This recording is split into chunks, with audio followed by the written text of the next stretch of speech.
রাত 12টা।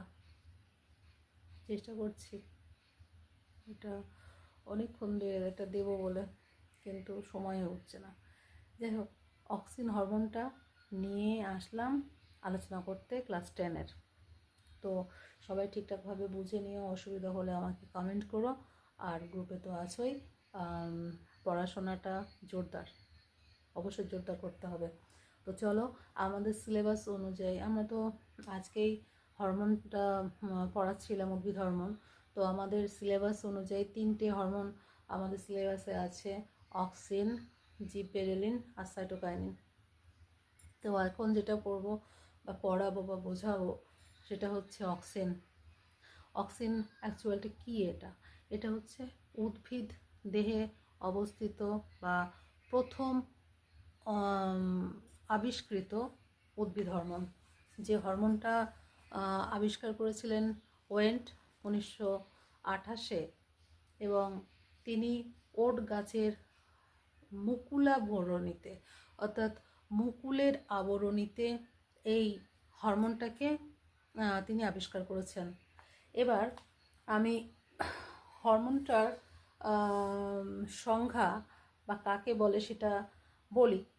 উদ্ভিদ দেহের অগ্রস্থ ভাজক কলার, অগ্রস্থ মানে অগ্রভাগে বা ওপরে অবস্থিত যে ভাজক কলা আছে, সেই কোষ থেকে উৎপন্ন একটা ইন্ডোল গ্রুপযুক্ত নাইট্রোজেন ঘটিত জৈব অ্যাসিড।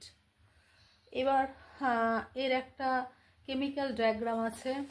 কেমিক্যাল ডায়াগ্রামটা আমি দিয়েছি, একটু জাস্ট দেখে নাও। আর ইন্ডোল বর্গের কেন, এটা হচ্ছে একদম বায়োকেমিস্ট্রির। অর্থাৎ আমি তোমাদেরকে পড়ানোর সময় এটা 9-এর মনে হয় চ্যাপ্টারে ছিল। বায়োকেমিস্ট্রি হচ্ছে বায়োলজি আর কেমিস্ট্রিকে একসঙ্গে নিয়ে বায়োকেমিস্ট্রি। তো তোমাদের এখানে সেটাই আজকে যে ইন্ডোল বর্গটা এসছে, এই ডায়াগ্রামটা দিয়েছি এই বর্গের জন্য। এখন তাহলে তোমাদের প্রথম হচ্ছে কাকে বলে না, এটা হচ্ছে উদ্ভিদ দেহের অগ্রস্থ ভাজক কলায় উৎপন্ন ইন্ডোল বর্গযুক্ত একটা জৈবিক অ্যাসিড, আর অবশ্যই এটা নাইট্রোজেন ঘটিত। আমি সববারের মতো এখনও বলবো যে যে কোনো জিনিস মুখস্থ করার চেষ্টা করো না, বোঝার চেষ্টা করো, মেন পয়েন্টগুলোকে নাও এবং সেটাকে নিজের মতো করে গুছিয়ে পারফেক্ট একটা অ্যান্সার চেষ্টা করো তৈরি করতে। এটা তাহলে অক্সিন হরমোনটা কি? উদ্ভিদ দেহের একটা জৈব অ্যাসিড, একটা পয়েন্ট। এটা উদ্ভিদ দেহের বৃদ্ধি ঘটায়, অগ্রস্থ ভাজক কলার কোষ থেকে উৎপন্ন হয়, এটা ইন্ডোল গ্রুপযুক্ত নাইট্রোজেন ঘটিত একটা জৈব অ্যাসিড। এইগুলো এবার তোমরা গুছিয়ে লিখবে। এবার আসছি ইন্ডোল অ্যাসিটিক অ্যাসিড বা IAA এর রাসায়নিক নাম। অক্সিন কিন্তু অনেক ধরনের অক্সিন হয়, যার মধ্যে একেবারে সরল যেটা সেটা হচ্ছে ইন্ডোল অ্যাসিটিক অ্যাসিড। এটি প্রথম আবিষ্কৃত হয়েছিল, এটা প্রথম আবিষ্কৃত উদ্ভিদ হরমোন। তাহলে প্রথম আবিষ্কৃত উদ্ভিদ হরমোন এটা। আর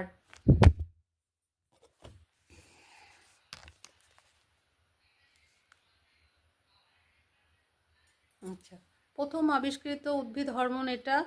এটি অক্সেইন গ্রিক শব্দ থেকে এসছে, আর অক্সেইনের অর্থই হচ্ছে বৃদ্ধি করা।